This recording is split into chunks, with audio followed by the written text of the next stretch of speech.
السلام علیکم ناظرین،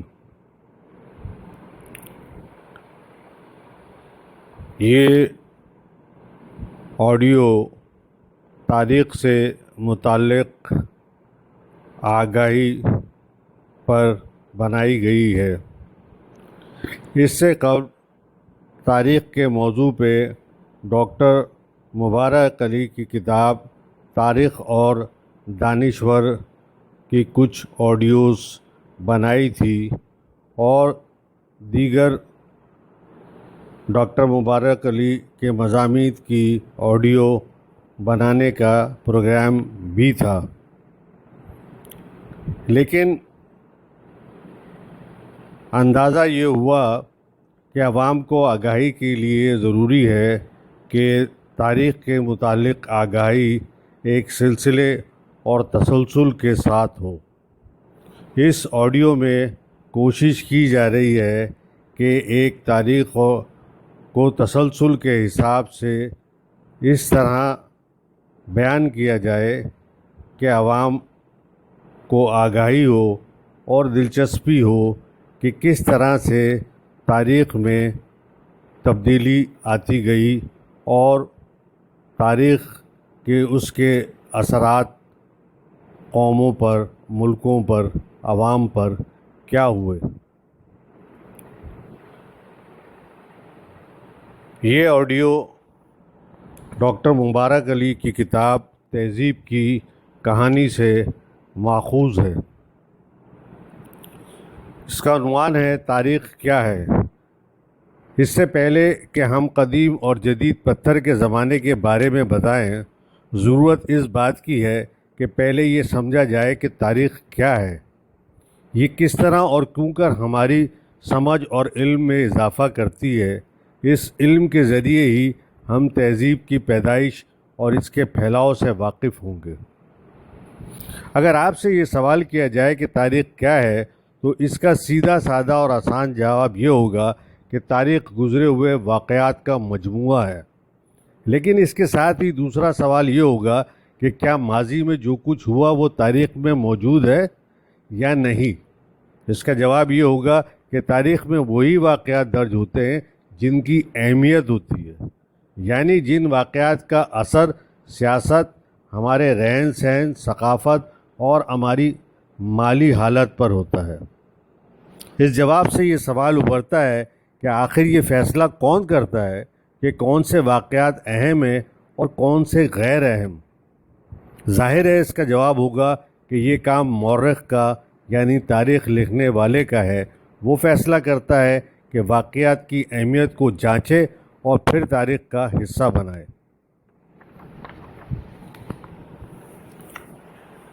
زبانی تاریخ۔ بہت سے قبائل اور برادریاں ایسی ہیں جو کہ لکھنا نہیں جانتی ہیں، اس لیے ان کی تاریخ نسل در نسل سینہ بہ سینہ منتقل ہوتی رہی ہے۔ اب جدید مورخ ان لوگوں سے ان کی تاریخ سن کر اسے لکھتے ہیں اور پھر اس زبانی تاریخ کے ذریعے ان کی تاریخ کو تحریر کرتے ہیں۔ تحریری تاریخ۔ مورخ دو قسم کی تاریخ لکھتا ہے، ایک وہ تاریخ جو اس کے اپنے زمانے میں ہوتی ہے، وہ جو دیکھتا ہے ان حالات کو لکھتا ہے۔ دوسری وہ تاریخ ہوتی ہے جو مورخ ماضی کے مورخوں کی تحریروں کی بنیاد پر لکھتا ہے۔ اگر ایک سے زیادہ مورخ ایک ہی واقعے کو لکھتے ہیں تو وہ ان کے درمیان مقابلہ کر کے دیکھتے ہیں کہ سچائی کس میں ہے۔ آثار قدیمہ۔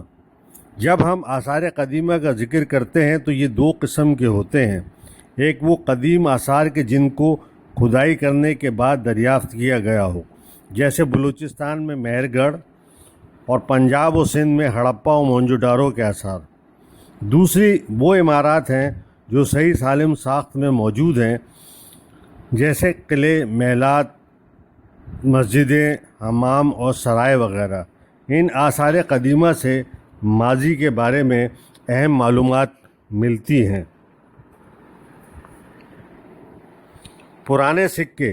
ایک زمانے تک جب سکوں کا رواج نہیں تھا تو لوگ چیزوں کے بدلے چیزیں لیا کرتے تھے۔ جب سکوں کا رواج ہوا تو اس کے ساتھ ہی چیزوں کی قیمتیں مقرر ہو گئیں۔ یہ سکے سونے، چاندی یا تانبے کے ہوا کرتے تھے۔ ان سکوں سے جو معلومات ملتی ہیں وہ یہ کہ ایک خاص زمانے میں چیزوں کی قیمت کیا تھی، لوگوں کے لیے زمانہ سستا تھا یا مہنگا۔ دوسرا، ان سے یہ اندازہ ہوتا ہے کہ سونا، چاندی یا تانبے کی دھاتیں کم تھی یا زیادہ۔ کیا یہ ملک کی کانوں سے نکالا جاتا تھا یا دوسرے ملکوں سے لایا جاتا تھا؟ ان سکوں کے دوسرے ملکوں میں پائے جانے کے بعد اندازہ ہوتا ہے کہ ملکوں کے تجارتی تعلقات کیسے تھے۔ ان سکوں پر بادشاہ کا نام، اس کا خطاب اور اس کے ڈھلنے کی تاریخ درج ہوتی تھی۔ اس سے یہ بھی معلوم ہو جاتا تھا کہ یہ سکہ کس عہد کا ہے اور اس وقت بادشاہ کون تھا۔ اب تاریخی سکوں کی جانچ پڑتال کا باقاعدہ علم ہو گیا ہے، جو سکہ شناسی کہلاتا ہے۔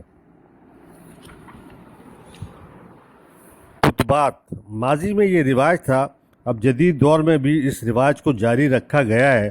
جب کوئی نئی عمارت بنتی ہے تو اس میں ایک خطبہ لگایا جاتا ہے۔ اس خطبے میں عمارت بنانے والے کا نام، اس کی تعمیر کی تاریخ اور کوئی شعر یا قرآنی آیت ہوا کرتی تھی۔ یہ خطبات عمارتوں کے علاوہ اہم لوگوں کی قبروں اور عام لوگوں کی قبروں پہ بھی ہوا کرتے تھے۔ یہ رواج صرف مسلمانوں ہی میں نہیں تھا بلکہ دنیا کی تمام قوموں میں تھا۔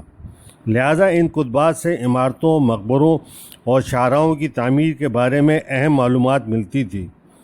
اشوک بادشاہ نے ہندوستان کی شاہراہوں پر خطبے لگوائے تھے جن پر اقوال، نصیحتیں اور ہدایت درج تھی۔ بعض اوقات ان خطبوں پر حکومت کے احکامات بھی ملے ہیں۔ مصر میں پائے جانے والے ایک خطبے کی وجہ سے اس کی قدیم زبان پڑھ لی گئی، جس سے اس دور کی تاریخ کے بارے میں معلوماتیں ملیں۔ مصوری، قدیم زمانے سے ہی انسان کو تصاویر یا نقش و نگار بنانے کا شوق رہا ہے۔ بہت پرانی بنائی ہوئی تصاویر غاروں میں ملتی ہیں جو جانوروں اور اس وقت کے ہتھیاروں اور اوزاروں کی ہیں۔